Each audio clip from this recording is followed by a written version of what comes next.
Hello, it says I'm live. Yes, I'm still alive, and happy Tuesday to you. And I put on a shirt because I didn't want to be topless anymore. But anyway, haha. I hope that you're having a great day. I just listened to a speech by President Trump down in part of my old hometown down in Tampa, Florida. I had a really good turnout down there, and a lot of good things for him to say. And thumbs up. Now, I'm going to keep this brief because this is just sort of an addendum to a little quick video I made earlier about 3D gun printing. And so I went in and checked a couple of things and did some other study and blah, blah, blah. And there are different types of plastic that you can purchase in order to print these things with. But you got to have a chunk of change. And the thing is that you're still going to end up with a plastic gun. Okay. Now, in watching some of these demonstrations with these videos, what looks like Delrin, or Delrin, I should say, in the machining business, like I was in, and I was a machinist in 1971. I started working in machining. So I know very well what I'm discussing when I'm talking about machining and so forth. And the fact that I've used these plastics, I've worked in plastics extrusions, and making all kinds of different things. So I'm very well versed in this. Now, what I'm not up to date with, and I will fully admit, that they have made great gains in the types of plastics used. However, they're still plastic.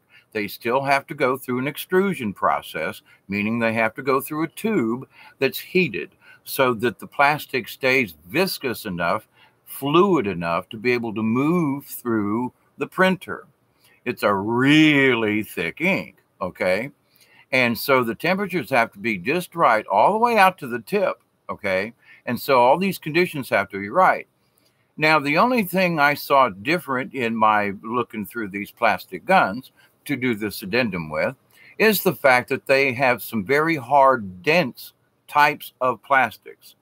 Now, I know that there are ways to treat plastic. For example, you can freeze plastic at like 300 below in liquid nitrogen. Actually, it's cooled by liquid nitrogen. It's not in liquid nitrogen. But to the point, most of the guns that I saw had metal parts.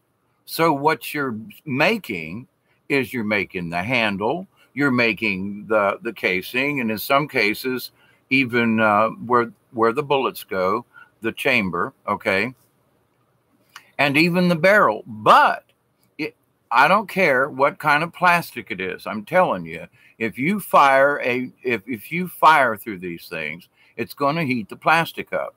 Now, these guys might shoot these things a couple of times. Okay, fine. But to the point, I could build a gun out of wood. A good hard dense wood like cherry wood, and I still do carve. I don't have a piece nearby, but anyway, I've got pieces of cherry wood that are dense as a mother, and I'm telling you, you could probably use it for a barrel it's so dense. This wood I'm talking about, at least a couple of times. But you still, regardless of what you're doing, you have to hit the primer in the back of the bullet. The bullet explodes and the brass expands. I don't care what kind of bullet it is, the brass is going to expand. Now, how much it expands, okay, it depends on the load in the bullet and so forth. But these are physical traits of when you machine bullets and things.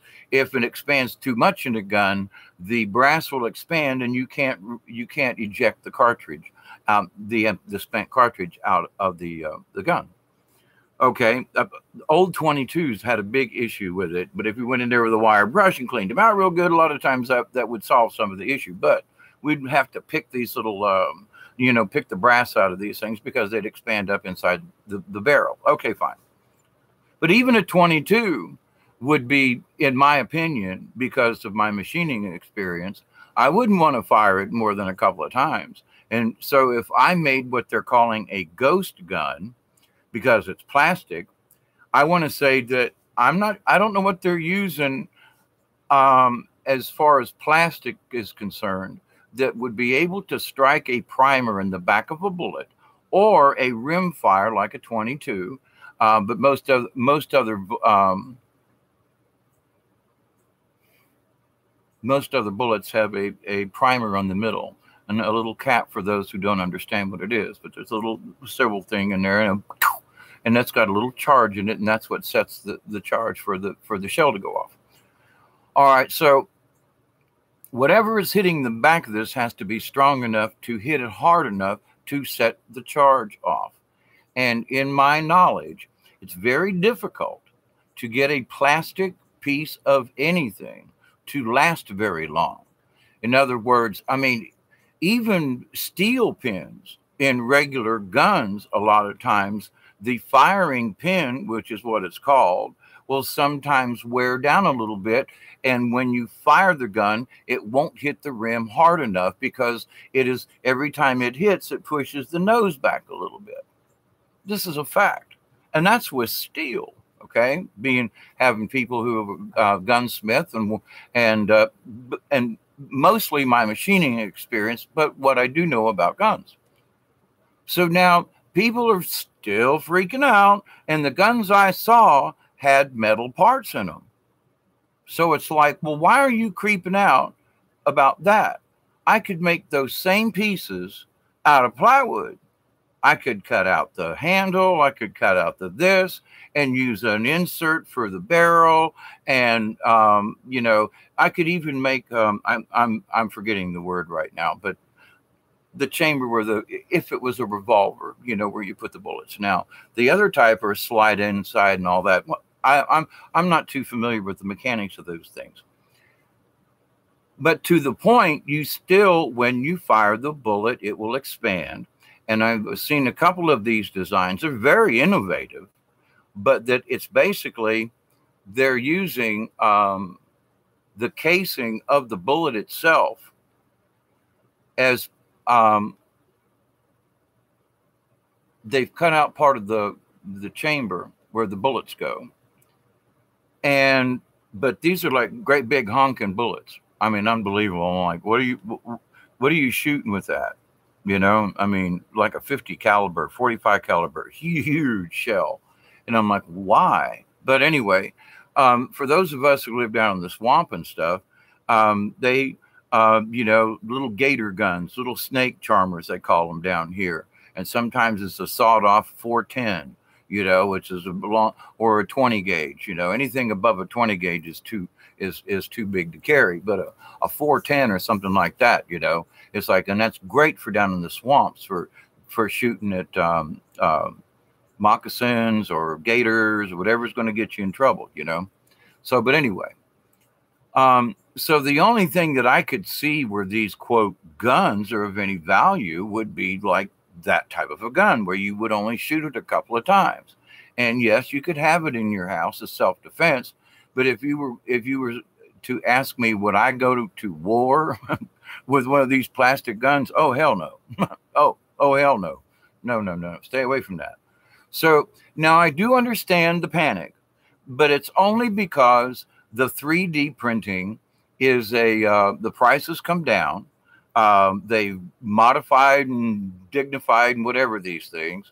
But to the person they were discussing being sued over this because he's sharing the designs of the guns, I could sit down with a pair of calipers and a tore up pistol or rifle, whatever, and draw those same drawings up myself in a CAD program and offer them to anybody and say, this is what the inside of an old 22 Winchester, whatever. I'm making that up. But to the point, I can do it.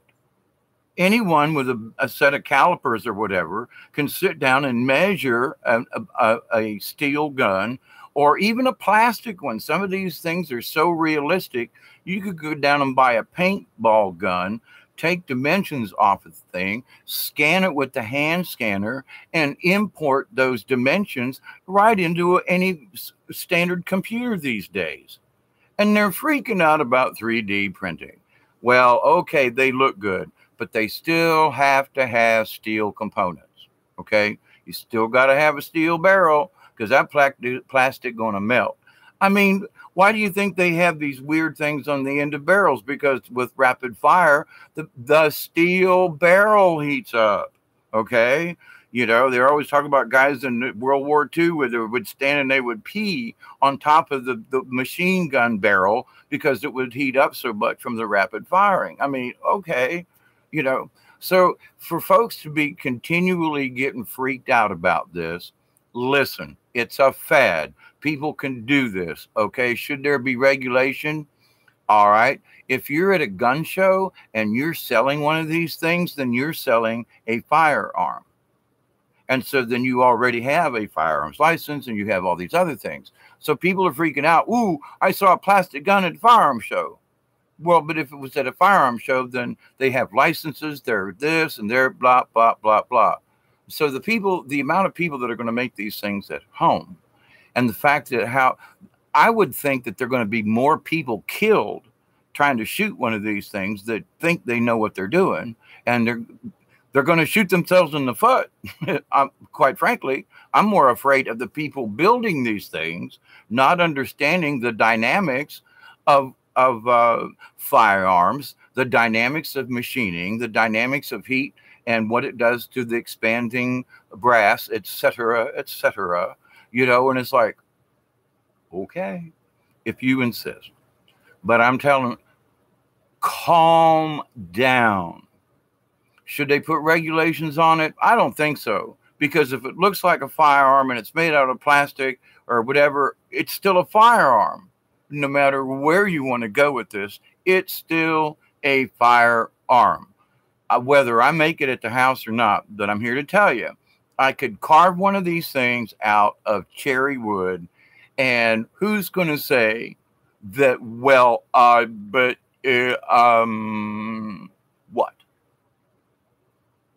I've seen guys build these shotguns with a piece of black pipe, some aluminum off of an old bicycle, springs from a this and a that, go to the hardware store and some plywood and make a shotgun.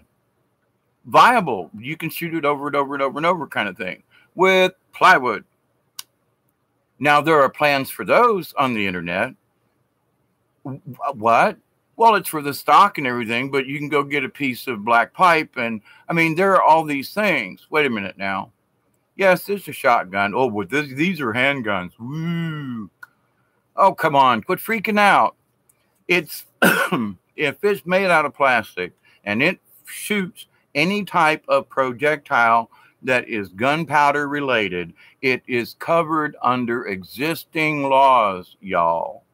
So these folks that want to get all up in arms about it, they've got metal parts in them. They have to have metal parts in them. The bullets are metal.